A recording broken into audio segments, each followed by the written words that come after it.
Assalamualaikum warahmatullahi wabarakatuh. Hari ini kita akan belajar tentang penyajian data statistika. Materi ini disampaikan oleh Lona Megaputri SSI. Pengertian data dan statistik. Statistika adalah pengetahuan yang berhubungan dengan cara pengumpulan data. Sedangkan statistik adalah data yang akan kita olah. Data ini bisa berupa bilangan maupun non-bilangan yang disusun dalam tabel atau diagram yang menggambarkan atau memaparkan suatu masalah. Data ini nanti akan terbagi menjadi dua golongan. Yang pertama adalah data kuantitatif. Data kuantitatif adalah data yang berbentuk angka atau bilangan. Nah, datanya ini ada dua jenisnya. Bisa datanya berbentuk data cacahan atau data diskrit, yaitu data yang diperoleh dengan cara menghitung. Misalnya, menghitung jumlah anak dalam keluarga, menghitung jumlah murid di sekolah, atau yang lainnya. Yang kedua adalah data ukuran. Data ukuran ini kita peroleh dengan cara mengukur. Misalnya, data tinggi badan siswa, data berat badan siswa, dan yang lainnya. Yang kedua adalah data kualitatif. Data kualitatif ini adalah data yang tidak berbentuk angka atau bilangan. Misalnya data warna dan mutu barang. Contohnya saja misalnya data komputer ini. Nah, data kualitatif yang bisa kita ambil dari komputer ini adalah misalnya warnanya apa saja, kualitas kameranya bagaimana, kemudian prosesornya bagaimana, dan yang lainnya. Yang kedua, misalnya untuk beras. Nah, kalau misalnya beras ini data kualitatif yang bisa kita dapatkan di sini adalah jenis berasnya apa, kemudian rasa berasnya bagaimana. Yang jelas data kualitatif ini berbentuk mutu dari suatu barang. Satu lagi, misalnya handphone. Handphone ini kalau kita ingin mengambil data kualitatifnya, bisa nanti datanya berupa berapa buah warna yang tersedia, kapasitas handphonenya bagaimana, kapasitas kameranya bagaimana, mutu kameranya apa saja, dan fitur-fitur di dalamnya apa saja. Nah, itu termasuk ke dalam data kualitatif. Data ini bisa disajikan dalam bentuk diagram. Diagram yang bisa disajikan untuk data adalah yang pertama, yaitu diagram lambang atau piktogram. Diagram gambar atau piktogram adalah bagan yang menampilkan data dalam bentuk gambar. Sebagai contohnya, di sini ada soal jumlah penduduk di suatu kecamatan adalah sebagai berikut. Kelurahan H sebanyak 800 orang, B sebanyak 650 orang, dan C sebanyak 700 orang. Kita akan membuat data ini dalam bentuk diagram lambang atau piktogram. Kita bisa membuat data piktogramnya seperti ini. Pertama kita bikin kelurahannya apa saja, berarti kelurahannya A, B, dan C. Kemudian di sini jumlah penduduk. Nah, karena di sini jumlah penduduknya berkisar dari 800, 600, dan 700, berarti kita bisa mengumpamakan atau memisalkan gambar satu orang ini dengan 100 orang. Jadi kalau kita ingin memberikan keterangan di sini, untuk kelurahan A ada sebanyak 800 orang. Satu gambar orang ini mewakili 100 orang. Berarti kita akan membuat 8 gambar orang dengan cara 800 dibagi 100. Berarti kita dapatkan 8 gambar orang. Jadi sehingga nanti bisa kita baca untuk kelurahan A ada 8 gambar orang. Satu gambar orang 100, makanya ini jadinya 800. Kemudian untuk kelurahan B ada 650 orang. Berarti 650 dibagi 100 itu dapatnya 6,5. Berarti kita cukup menggambarkan 6 gambar orang dan setengahnya. Sehingga ini nanti akan menggambarkan 650 orang. Kemudian untuk kelurahan C ada sebanyak 700 orang. berarti 700 dibagi 100 dapatnya 7, berarti kita gambarkan dengan 7 gambar orang. Yang kedua adalah diagram batang. Diagram batang merupakan salah satu bentuk diagram yang dapat digunakan untuk menyajikan data. Cara mengerjakannya adalah kita bisa melukis sumbu mendatar dan sumbu tegaknya, dan ini berpotongan tegak lurus. Kemudian kita membuat skala yang sesuai. Contohnya, di sini tersedia jumlah murid SD, SMP, SMA, dan SMK di sebuah yayasan pendidikan. Kita akan membuat data jumlah murid ini ke dalam bentuk diagram batang.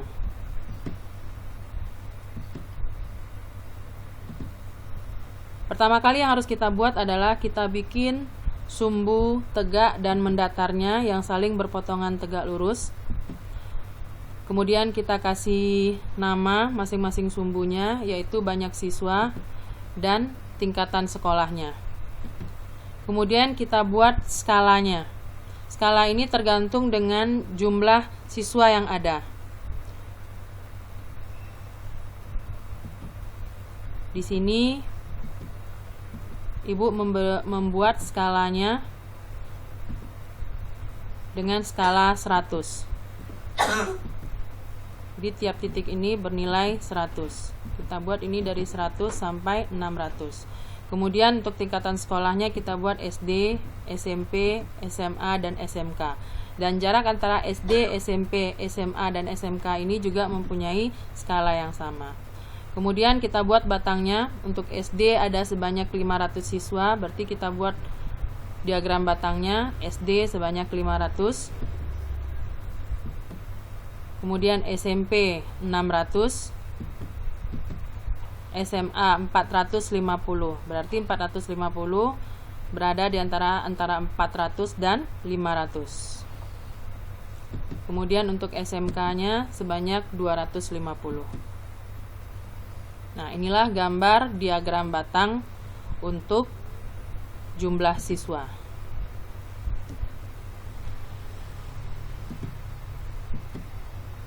Yang ketiga adalah diagram garis. Diagram garis ini biasanya digunakan untuk menggambarkan keadaan yang berkesinambungan atau berkelanjutan. Misalnya, kita ingin mengetahui atau menggambarkan jumlah penduduk tiap tahun, hasil pertanian tiap tahun, dan jumlah siswa tiap tahun. Jadi, keadaannya berkelanjutan dan saling berhubungan. Umumnya digambarkan untuk data yang berkaitan dengan waktu. Kegunaannya adalah untuk melihat gambaran perubahan peristiwa dalam periode waktu tertentu. Kita lihat contoh soalnya. Soal yang tadi juga bisa kita buat dalam bentuk diagram garis. Caranya hampir sama. Kita buat sumbu mendatar dan sumbu tegaknya yang saling berpotongan tegak lurus. Kemudian kita buat skala seperti tadi, 100, 200, 300, 400, 500, dan 600. Kemudian untuk sumbu mendatarnya SD, SMP, SMA, dan SMK. Nah, yang membedakannya dengan diagram batang adalah diagram garis kita cukup membuat titik terlebih dahulu. Misalnya SD itu sebanyak 500. Ini dia. Kemudian SMP sebanyak 600. Kita buat titiknya. Begitupun dengan SMA dan SMK. Kemudian terakhir titik-titik ini kita hubungkan. Sehingga inilah gambar diagram garisnya. Yang keempat yaitu diagram lingkaran. Diagram lingkaran ini menyatakan bagian dari keseluruhan data jika data dinyatakan dalam bentuk persen dengan jumlah total 100%, atau bisa juga dinyatakan dalam bentuk derajat, yaitu 360 derajat. Langkah-langkah untuk membuat diagram lingkaran adalah sebagai berikut. Pertama, buatlah sebuah lingkaran pada kertas bisa menggunakan jangka atau alat yang lainnya. Kemudian bagilah lingkaran tersebut menjadi beberapa juring lingkaran untuk menggambarkan kategorinya. Nah, ini kalian nanti akan menggunakan alat busur lingkaran. Seperti ini. Pembagian ini bisa kalian buat dalam bentuk derajat nantinya.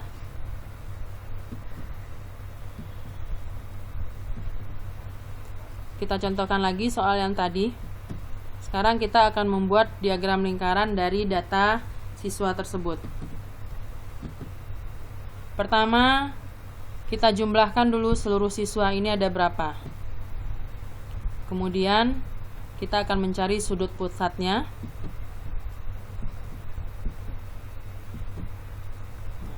Ini dia, pertama kita jumlahkan seluruh siswanya dulu ada berapa, itu ada 1.800 orang. Kemudian kita mencari sudut pusat dari SD ini.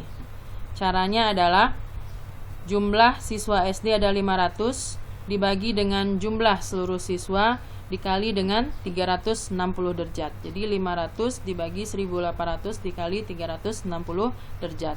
Kita dapatkan 100 derajat.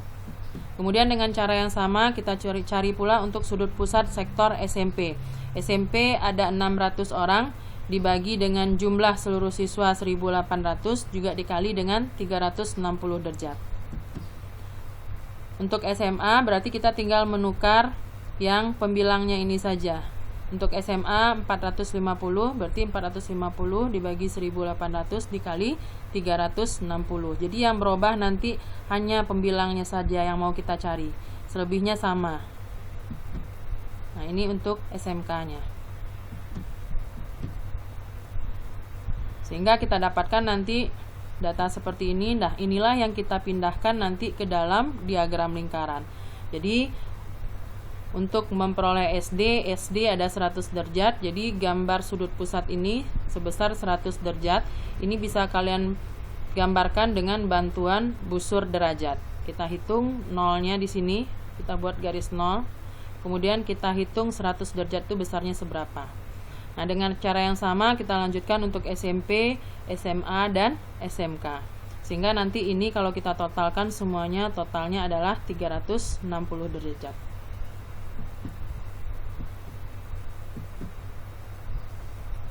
Apa kesimpulan dari materi kita tadi?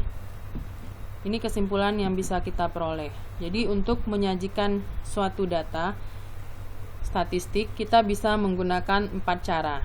Yang pertama yaitu dengan cara piktogram, yang mana data digambarkan dalam bentuk gambar, yang mana satu gambar ini akan mewakili beberapa siswa. Yang kedua adalah dengan diagram batang